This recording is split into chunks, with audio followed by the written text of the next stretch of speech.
तो हमारा आज का वीडियो भारत की भौगोलिक संरचना से है, भौगोलिक स्थित संरचना से है। और इसमें हम लोग देखेंगे चट्टानों का क्रम, चट्टानों की जो संरचना है उसको हम लोग देखेंगे।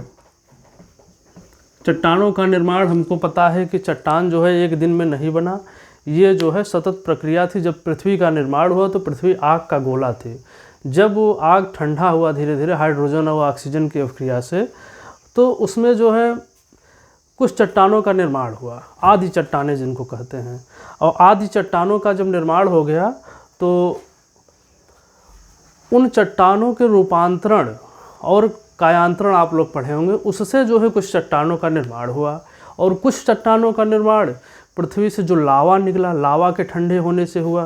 तो इस तरीके से चट्टानों का निर्माण हुआ। हम लोग बहुत सार्ट में देखते हैं कि चट्टान मुख्यतः 6 प्रकार की होती हैं। तो सबसे पहले जो है आर्कियन क्रम की चट्टानों का निर्माण हुआ और सबसे बाद में विंध्य क्रम की चट्टानों का निर्माण हुआ। तो आर्कियन क्रम की चट्टानें सबसे पुरानी चट्टानें हैं। ये जो है इसमें अवशिष्ट प्रकार में पाई जाती हैं। अवशिष्ट रूप मतलब कि लगभग इनका रूपांतरण हो चुका है और ये कटी छटी रूप में कुछ राजस्थान के अरावली क्षेत्र में पाई जाती हैं और कुछ जो है कर्नाटक में पाई जाती है। इस तरीके से हम लोग देखते हैं कि आर्कियन क्रम की चट्टानें जो है धात्विक और अधात्विक दोनों तरीके की हैं।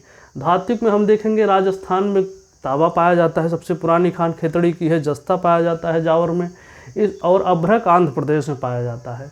तो इस तरीके से इधर देख लीजिए, ये जो बना हुआ है मैप में, आंध्र प्रदेश, कर्नाटक और राजस्थान, कुछ जो है हजारीबाग, छोटा नागपुर के पठार पे भी कुछ चट्टानें पाई जाती हैं। इसको हम अब जो है यहाँ से हटा देते हैं, तो बाकी चीज़ें आपको देखने में आराम रहेगी, आसानी रहेगी।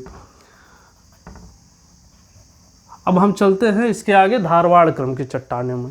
धारवाड़ क्रम की चट्टानें सबसे समृद्ध चट्टानें हैं। ये जो है यहाँ पर सोना पाया जाता है, सोना पाया जाता है। हमको पता है कि लोहे में सबसे उत्तम क्वालिटी का लोहा जो मैग्नेटाइट होता है वो भी कर्नाटक में पाया जाता है, धारवाड़ क्रम के चट्टानों पे। ये जो है धारवाड़ क्रम की चट्टानें यहाँ पे हैं, यहाँ पे जो है पाया जाता है कर्नाटक में।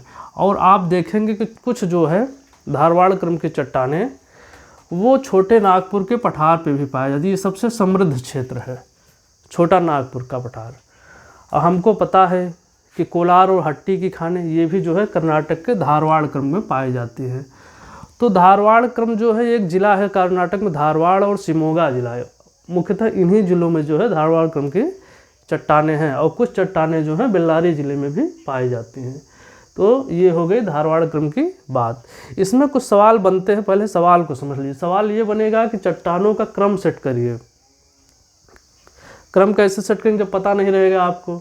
पहले आर्कियन बना, आर्कियन के बाद धारवाड़, फिर कुडप्पा, फिर गोंडवाना, फिर दक्कन क्रम, फिर विंध्य क्रम। ये जो है क्रम आपको याद कर लेना है। क्रम सेट करने के लिए पूछा जाता है।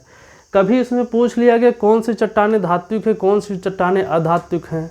कभी ये पूछ लिया गया किन चट्टानों में है जो जीवाश्म पाए जाते हैं, किन चट्टानों में जीवाश्म नहीं पाए जाते। तो ये सब चीज़ आपको ध्यान में रखना है। आर्कियन क्रम की चट्टानें जीवाश्म विहीन हैं और धारवाड़ क्रम की चट्टानों में भी जीवाश्म नहीं पाए जाते हैं। ये सब चीज़ आपको समझ लेना है। अब चलते हैं, पहले भी धारवाड़ आप देख लीजिए कि जितने भी इंडस्ट्रियल क्षेत्र बनेंगे ये जो है धारवाड़ के नज़दीक बनेंगे, खास करके स्टील वाले, क्योंकि जहाँ जो है कच्चा माल सुलभ है। तो उसके बाद अगर अभी अब चलते हैं कुडप्पा पे। अगर आप लोग हमारे चैनल सब्सक्राइब ना किए हो तो सब्सक्राइब कर लीजिए और ज़्यादा से ज़्यादा शेयर करिए अगर समझ में आए तो। कुडप्पा में देखते हैं। कुडप्पा काल जब शुरू हुआ उस समय जो है जीवों की उत्पत्ति हो चुकी थी। तो जीवाश्म जो है पाए जा सकते थे, लेकिन जीवाश्म जो है पाए नहीं जाते हैं। कुडप्पा जो है ये अधात्विक खनिज यहाँ पे पाया जाता है। कुडप्पा आंध्र प्रदेश का एक ज़िला है, कुडप्पा और कुरनूल। तो ये जो है ये क्षेत्र है जो काला वाला आप देख रहे हैं, ये कुडप्पा वाला मैप है। कुडप्पा आंध्र प्रदेश में पाया जाता है, कुछ जो है छत्तीसगढ़ के बिलासपुर के आसपास पाया जाता है। और सारे जितने भी चट्टानें हैं उसमें से लगभग चट्टानें राजस्थान में पाई जाती है, क्योंकि ये बहुत पुरानी संरचना है। तो यहाँ पे भी कुछ गुजरात और राजस्थान में कुडप्पा क्रम की चट्टानें पाई जाती हैं। हमको पता है कि कुडप्पा क्रम में बलुआ पत्थर पाया जाता है, संगमरमर पाया जाता है और अभ्रक पाया जाता है। ये जो है प्राचीन काल से यहाँ पर निकाला जाता है। जब आप कोई भी प्राकृतिक संरचना देखेंगे, अमरावती स्तूप देखेंगे या फिर कई तरीके से बौद्ध संरचनाएं हैं, वहाँ पर जो है संगमरमर का प्रयोग हुआ है आंध्र प्रदेश में। और हम देखते हैं कि जितने भी सीमेंट कारखाने हैं ज़्यादातर जो है आंध्र प्रदेश में, सीमेंट का सबसे समृद्ध राज्य जो है आंध्र प्रदेश है। आंध्र प्रदेश में सर्वाधिक सीमेंट इसमें बनाए जा रहे हैं। और अभ्रक जो है पूरे भारत का लगभग 90% अभ्रक का उत्पादन आंध्र प्रदेश में होता है, क्योंकि यहाँ पर कुडप्पा की चट्टानें हैं और कुडप्पा चट्टानों में ही आधात्मिक खनिजों की बहुलता है। इस तरीके से हम आगे बढ़ते हैं, गोंडवाना की बात करते हैं। गोंडवाना जो है ये भारत का प्राचीन क्षेत्र है और ये जो है नदियों के द्वारा बनाया गया है। गोंडवाना जो है जहाँ पर नदी घाटियाँ होंगी वहीं पे गोंडवाना क्रम की चट्टानें होंगी। और गोंडवाना चट्टानों में जो है कुछ प्राकृतिक अपशिष्ट जो है वहाँ पर मलबे में दबे और उनके दबने से जो है कोयले का निर्माण हुआ। तो कोयला समृद्ध क्षेत्र है गोंडवाना क्षेत्र। यहाँ पर जो है कोयला पाया जाता है, और ये भी ध्यान रखेंगे कि कोयला जो है नदी घाटियों में पाया जाएगा। कहाँ पाया जाएगा? नदी घाटियों में। यहाँ पर जो है लाल रेड कलर का जो देख रहे हैं ये जो है गोंडवाना क्षेत्र है। यहाँ पर रानीगंज के खाने हैं। ये दामोदर घाटी है, दामोदर घाटी में रानीगंज कोयला क्षेत्र है। आप देखेंगे गंगा नदी ये जा रही है और यहाँ से हुगली निकली, ये दामोदर है। दामोदर की घाटी में जो है कोयला पाया जाता है। उसके बाद हम यहाँ देख लेते हैं महानदी की घाटी, कटक क्षेत्र, मयूरभंज क्षेत्र, यहाँ पर कोयला पाया जाता है, गोंडवाना क्षेत्र है। और हम देख लेते हैं गोदावरी। उसके बाद एक नदी छत्तीसगढ़ से निकलती है, छत्तीसगढ़ की नदियाँ हैं गोदावरी हैं, वो यहाँ पर आती हैं। तो गोदावरी की घाटी में भी कोयला क्षेत्र पाया जाता है। यहाँ पर सिगरैनी कोयला क्षेत्र है तेलंगाना में।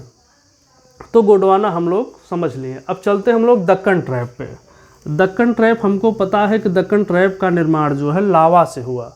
जब ज्वालामुखी विस्फोट हुआ तो लावा निकला, लावा के ठंडा होने से दक्कन ट्रैप का निर्माण हुआ। दक्कन ट्रैप जो है गुजरात और महाराष्ट्र क्षेत्र में पाया जाता है और ये जो है काली मिट्टी का क्षेत्र है। लावा जब ठंडा हुआ तो काली मिट्टी के रूप में निर्मित हुआ, जिसको रेंगुर या कपासी मृदा कहते हैं। ये कपास उत्पादन के लिए समृद्ध क्षेत्र है। अब चलते हैं हम विंध्य क्रम पे। विंध्य क्रम जो है सबसे लास्ट वाली चट्टान है, इसका निर्माण सबसे बाद में हुआ। यह जो है इसमें बलुआ पत्थर पाया जाता है, बलुआ पत्थर, स्लेट और चूना पत्थर, इस तरीके से इनका अवसादों के द्वारा इनका निर्माण हुआ। ये अवसादी चट्टानें हैं।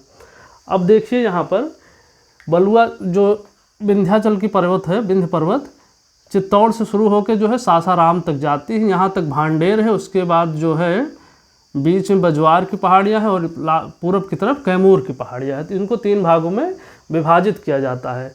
तो चूना पत्थर जो है सीमेंट के निर्माण में इसका उपयोग होता है और बलुआ पत्थर जो है इसका जो है भारत में भवन निर्माण के लिए इसका कई तरीके से प्रयोग हुआ है, जैसे लाल किला हुआ आपका। इसी क्रम में अब आप लोग चट्टानों को देखते रहिए। अभी हम जो है मुख्य पॉइंट जो है किसी दिन इसको लिखवा देंगे और अगले वीडियो में इसको आपको मिलेगा। अगर आप लोग हमारे चैनल से प्रभावित हो तो उसको ज़्यादा से ज़्यादा शेयर करिए, सब्सक्राइब करिए। धन्यवाद।